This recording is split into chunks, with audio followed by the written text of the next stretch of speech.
Good afternoon, everyone. I'll be talking about my innovation in SFIL of haptic cut modified SFIL. So why are we cutting? Because in a normal routine SFIL, which we were doing with Yamane technique, there were a lot of pseudophacodonesis, there was tilting. If there was not good vitrectomy, then CME was also there, and occasional dislocation. So what do we do here? I'll just show you in the videos. Disclaimer is there, the videos are high speed to accommodate more. This is my first case. So this was a 58-year-old male with traumatic nuclear shock. Ladies and gentlemen,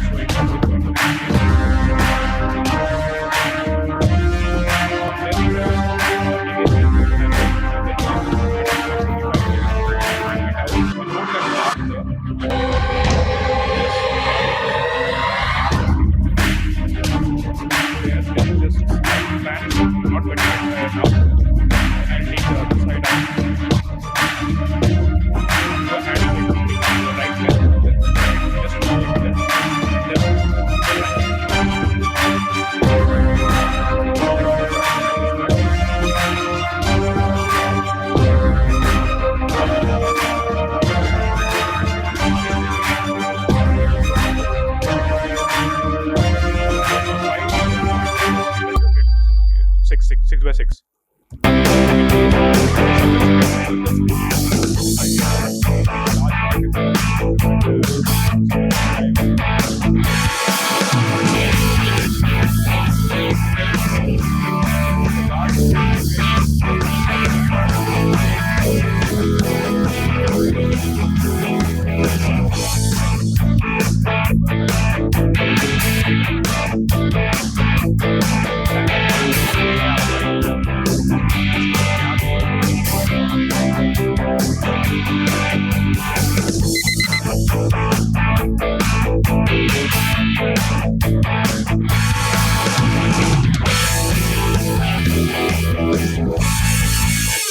With just 0.75 cylinder once again.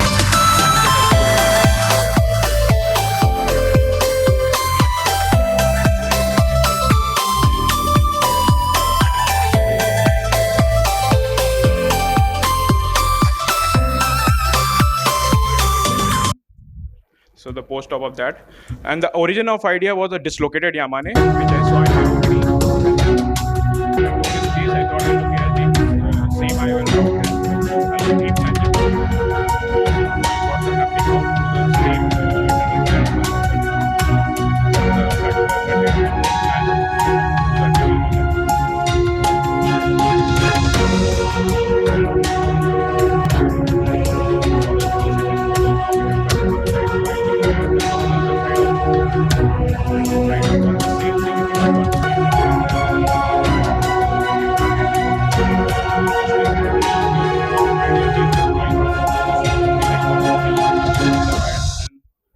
So my innovations are just like always mind the gap, because if you have a gap, then it forms a triangle which snugly fits inside your needle track, and the guard to keep the other side haptic intact, because if otherwise someone is required to hold it, and the haptic cut from the original idea of dislocated SFIL which I had in my OPD.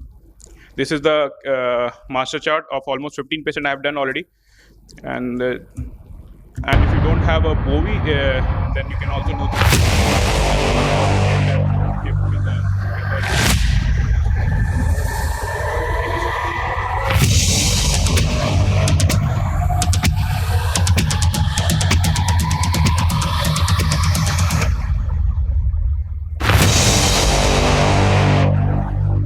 Yeah, first check. First thing you talked about guard, right? Yes. That was innovated by one Dr. Prabhu Bhaskaran. I am just saying he has already published it as ex-nit technique. Yes. Okay, let us give the credit. Yes. And even cauterizing the haptic is already there actually in the literature. It's not new. No, I'm just cutting the haptic, sir. No, I'm cutting the haptic. I'm not cauterizing the haptic. I'm cutting the haptic to make it more stable. because when routinely done SFIL by Yamane technique, there's a lot of dangling because there's an extra haptic inside. So you see a lot of tilt, you see a lot of dangling. Sometimes even with the trivial trauma, the dislocation is there. And when the haptics are extra, they are much more toward the outside under the conjunctiva. So you see sometimes a lot of granuloma for 2 to 3 months. So when I'm cutting it, it is getting snugly fit inside the track, and the granuloma, all these problems are gone. So that is my innovation, to cut both sides 2 millimeter to make it more stable. And the refraction stability is really good with my technique. I've done already 15. So yeah. I'm getting just I beg to differ, because we use Gabber's technique, the original innovator. We have been doing for the last 16 years. But whenever the haptic is stiff for more than 2 millimeters, the chance of dislocation over a period of time is more in cases where there is a shorter haptic. So you need to have a longer follow-up to say that it is... almost 1 year follow-up I have, sir. Sorry, just one thing. How does cutting the haptic helps in holding the lens on the sclera? You said the dislocations are happening.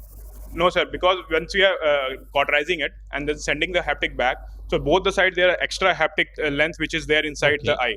So the dangling, pseudophacodonosis and all I saw in my OPD. That's how I started cutting it and placing it inside. That should have been measured before cutting and after cutting. That should have been measured. Yes, sir. We are doing that. Dislocation is more to do with how you create the flange. No, not about dislocation. Just about decentration, just about pseudophacodonosis, and also the tilting. Because of the extra haptic, we saw a lot of tilting inside, and also reported by a few other colleagues of mine that when we are doing Yamane, we are seeing a lot of tilting. So we are like doing it at 3-4 centers now, and can I ask one thing? The tilting, if you are exactly in the same line and exactly the thing, there is no tilt. Yeah. Improperly done Yaman. Yes, sir. It can be improperly done. Many things can be improperly done. That's sir. Okay. And another thing is, how many millimeters do you cut? 2 millimeters, sir. 2 millimeters. Yes. That means the 2 millimeters which is from the tip. And then how many millimeters do you cauterize? Other 2 millimeter. Again 2 more millimeters. Yes, sir. So, but if you push it back into the scleral tunnel, if you have made 2 millimeters of intrascleral pocket, yes, sir, then how many millimeters is left now? Around 3 to 4 millimeters is left now, sir. There. See, when we do a regular Gabber, as he was telling, yes, sir, when we externalize it from 2 millimeters without a track, you don't get more than 2 or 2.5 or 3 millimeters outside. If you have a proper track. Right, so sir. When you don't have a 2 millimeter track, that is when you get more haptic out. Right. When we externalize regularly from a stab entry, it comes out and not more than 3 millimeter comes out. Not more than 3 comes out. So if you have almost made 4 to 5 millimeter comes out, sir. If you like snugly fit. No, that is when you are stretching. You can stretch out a bend haptic like this, and you will see a lot of it coming. Right, sir. That's what I'm stretching it to make it more stable. And that's what I'm telling. If you stretch it, you will see that a lot of haptic comes out. Right. But it is not the optimal position of the haptic to be stretched flat like this. The optimal position of a haptic is to remain in its normal, regular orientation to avoid tilt and torque. So if, according to me, if it is cut very short and if it is kept vertically straight like this, there is a traction possibility on the sun rather than being on a very relaxed very straight, kind of thing. It's not very straight. It's not very straight. It's not very straight, but I understand. We understood the whole thing, but only thing is my personal doubt. Because a lot of haptics don't usually come out when you exactly 2 millimeter behind and you're taking out through the sun. So if you stretch and take out too much and cut 2 millimeters and then flange 2 millimeters, losing a lot of haptic. That's what I felt. Also, one more thing, you're cutting it as an approximation. It's not an exact. You're not measuring it. Yeah, I did not show that measure just in the time crunch. The haptic is an exact size, So if you cauterize that, you're more likely to be more symmetric. I'm putting a mark in the starting itself before taking the lens. I don't have there was a time crunch, so I did not show. Got it. Okay.